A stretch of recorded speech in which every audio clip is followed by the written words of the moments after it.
வணக்கம் மக்களே, welcome to Y Studios Tamil. இன்றைக்கி நம்ம திரைவிமர்சன நிகழ்ச்சியில் இயக்குனர் ஆறுமுககுமார் இயக்கத்தில் வெளிவந்திருக்கிற ஏஎஸ் படத்தை பற்றி பார்க்க போகிறோம்.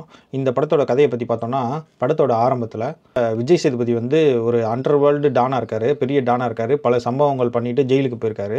படத்தோட ஆரம்பத்தில் அவர் வந்து எல்லா தண்டனையும் அனுபவிச்சுட்டு ஜெயிலேருந்து வெளியே வராரு. வந்துட்டு சரி நம்ம இந்த ஊர்லேயே இருக்க வேணாம், வெளிநாட்டில் போய் நிம்மதியாக ஒரு வாழ்க்கை வாழலாம் அப்படின்னு கிளம்பி இங்கேருந்து மலேசியா போகிறாரு. போகிற இடத்துல யோகி பாபுவை மீட் பண்ணுறாரு. மீட் பண்ணி அவர் மூலமாக ஒரு வேலை கிடைக்கிது. அந்த வேலையை செஞ்சுக்கிட்டு அவர் பாட்டு இருக்கார். அப்போதைக்கு விஜய் சேதுபதி வந்து ஹீரோயினை பார்க்குறாரு. ஹீரோயின் வந்து பார்த்திங்கன்னா இந்த தமிழ் படத்தில் வர சிவா மாதிரி நிறையா டீ விற்பாங்க, ஒரே நாள்லேயே டீ விற்பாங்க, அப்புறம் வந்து தேட்டரில் டிக்கெட் கொடுப்பாங்க, காலையில் பேப்பர் போடுவாங்கள்ல, அந்த மாதிரி ஹீரோயின் வந்து பல வேலைகள் பார்க்குறாங்க ஒரே நாள்லேயே. அது ஏன்னு அந்த காரணத்தை தெரிஞ்சுக்கும் போது ஹீரோயினுக்கு வந்து ஒரு பிரச்சனை இருக்குது. சரி, விஜய் சேதுபதி இதை கேட்டவொடனே என்ன பண்ணலாம், நம்ம அந்த பிரச்சனையை தீர்த்து வைக்கலாம் அப்படின்னு சொல்லிட்டு இப்போ வந்து விஜய் சேதுபதி வில்லனை மீட் பண்ண போகிறாரு. அங்கே போனால் நம்ம கேஜிஎஃப் வில்லன் இருக்கார். அங்கே வந்து அவங்க என்ன பண்ணுறாங்கன்னு பார்த்தீங்கன்னா சூதாட்டம் ஆடிட்டுருக்காங்க. விஜய் சேதுபதியும் சூதாட்டம் ஆட ஆரம்பிக்கிறாரு. ஆட நிறையா ஜெயிச்சிட்றாரு. இப்போ வந்து அந்த வில்லனுக்கு காண்டாகி என்ன பண்ணிடுறான், விஜய் சேதுபதியை ஏமாற்றி ஜெயிச்சிட்றான். இதை விஜய் சேதுபதி கண்டுபிடிச்சி ஏன்டா இப்படி போங்கடிக்கிறீங்க அப்படின்னு அவர் கேட்டவொடனே, நான் அப்படி தாண்டா போங்கடிப்பேன், இது ஏன் இடம்டா, நான் அப்படி தாண்டா செய்வேன் அப்படின்னு சின்ன பிள்ளைத்தனமாக சொல்கிறான். அங்கேருந்து அது மட்டும் இல்லாமல் நீ தோத்த பணத்தெல்லாம் எனக்கு கொடுக்கணும் அப்படின்னு சொல்லி எழுதி வாங்கிட்டு விஜய் சேதுபதி அனுப்பிடுறாங்க.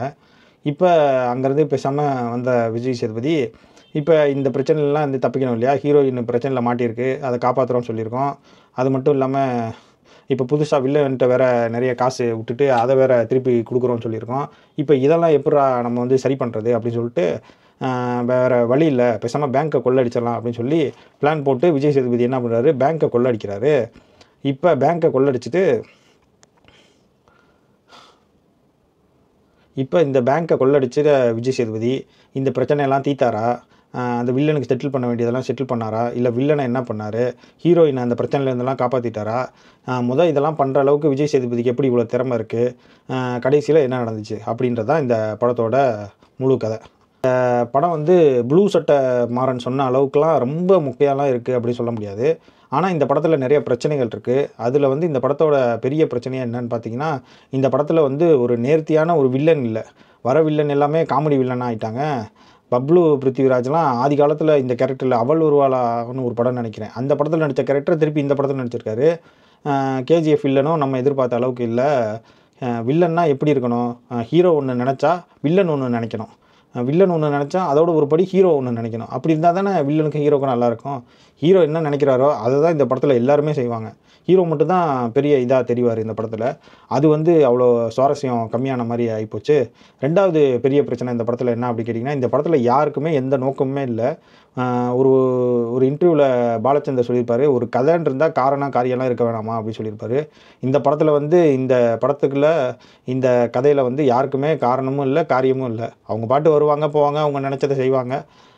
அதையும் மீறி இந்த படத்தை நம்ம வந்து ஏன் ரசித்து பார்க்குறோம் அப்படின்னு பார்த்தீங்கன்னா, இந்த படம் வந்து அவ்வளோவா போர் அடிக்கலை. மற்றவங்க சொல்கிற மாதிரி இந்த படம் டோட்டல் வேஸ்ட்டு அப்படின்லாம் சொல்கிறாங்க, அந்த மாதிரி இல்லை.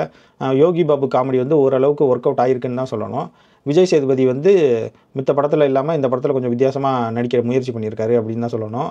ஆனால் அந்த ஃபைட் சீனில் தான் கொஞ்சம் வளைஞ்சு நெறிஞ்சு சண்டை போட மாட்டாரு, அப்படியே நின்றுக்கிட்டே சண்டை போடுறாரு. அதை தவிர இந்த படத்தில் வந்து அந்த ஸ்க்ரீன் ப்ளே தான் எந்த இடத்துலையுமே ஆறுமுககுமார் வந்து இந்த கதையை ஹேண்டில் பண்ணலையோ இல்லையோ, சீன் வந்து நல்லா ஹேண்டில் பண்ணியிருக்காரு. எந்த சீனுமே வந்து அவ்வளோ போர் அடிக்கிற மாதிரி இல்லை. லாஜிக்கே இல்லைனா கூட எந்த சீனுமே வந்து நமக்கு வந்து போர் அடிக்கிற மாதிரி இல்லை. அது வந்து கண்டிப்பாக சொல்லியே ஆகணும். மித்தபடி விஜய் சேதுபதி, ஹீரோயின், யோகி பாபு, மித்த நடித்தவங்க இவங்களாம் வந்து கரெக்டாக நடிச்சிருக்காங்க. ஒரு 6-7 பேரை சுற்றி தான் இந்த மொத்த கதையும் போகுது. மலேசியாவில் போய் மலேசியா போலீஸ் இவ்வளோ மக்கா இருப்பாங்க அப்படின்னு அவங்களே சொல்கிறாங்க. அது வந்து கொஞ்சம் ஏற்றுக்க முடியல. மித்தபடி பாடல்கள் இல்லாதனால ஒரு பெரிய ரிலீஃப். இப்போலாம் படங்களில் பாடல்கள் இல்லைன்னா பெரிய ரிலீஃபாக இருக்குது. அந்த மாதிரி பாடல்கள் போடுறாங்க. பேக்ரவுண்ட் மியூசிக் வந்து சாம் சிஎஸ் வந்து ரொம்ப நல்லா போட்டிருக்காரு. கேமரா எடிட்டிங் ஒர்க்லாம் நல்லாயிருக்கு. மலேசியாவை அவங்க நல்லா காமிச்சிருக்காங்க. அதான் ஒரே வரியில் சொல்லணும்னா, இந்த படம் வந்து ப்ளூ சட்டை சொன்ன அளவுக்கு ரொம்ப கேவலமாலாம் இல்லை. இந்த படத்தில் வந்து ஒரு லாஜிக் இல்லை, இவர் ஏன் இதெல்லாம் பண்ணுறாரு அப்படின்றதுக்கான ஒரு ஸ்ட்ராங்கான ரீசன் இல்லை. அதை சொல்லியிருந்தாங்கன்னா இன்னும் கொஞ்சம் நல்லா இருந்திருக்கும்.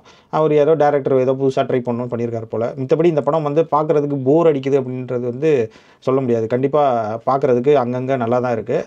இன்னும் கொஞ்சம் தெளிவாக எடுத்திருந்தால் இன்னும் கொஞ்சம் நல்லா இருந்திருக்கும். கண்டிப்பாக ஆனால் இந்த வாரத்தில் வந்து இந்த படம் வந்து நீங்கள் சூஸ் பண்ணி பாருங்கள். கண்டிப்பாக ஒரு தடவை பார்க்குறதுக்கு நல்ல என்டர்டெய்னிங்காக இருக்கும். அவ்வளோதான்.